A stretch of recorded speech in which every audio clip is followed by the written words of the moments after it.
Today we are going to be talking about two different concepts for music. The first is staccato, which is short and choppy.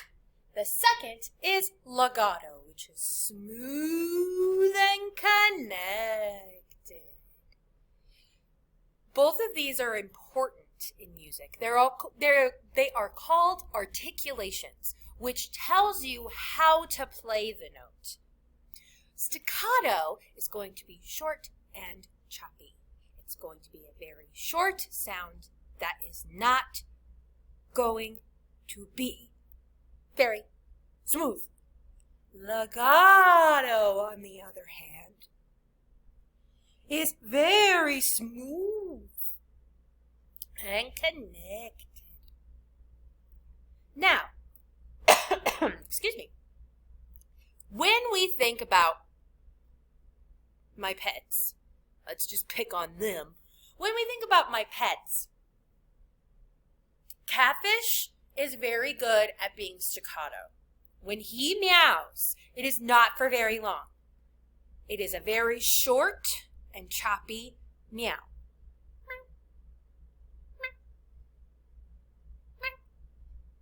He does not do the big, what Noodle does, the meow, meow, meow, meow. He doesn't do that. He just goes very short and choppy. So Catfish's meows are very staccato because they are short and separated. Now, Frosting. Oh man. When Frosting starts barking, he does not do like the bark and then stop. No. See, he has to do the howling thing where he will go,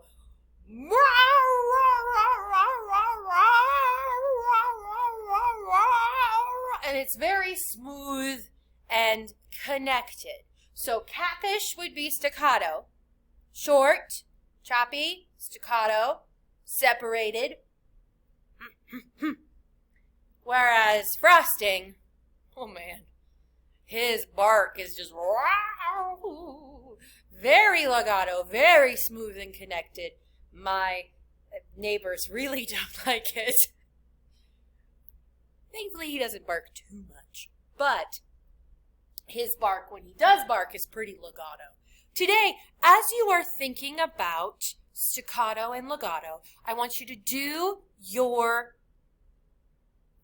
sing and your say, your move, and your play. And see if you can experiment with staccato and legato. How can you try your activity in a way that is staccato? How can you try your activity in a way that is legato? Have fun, guys.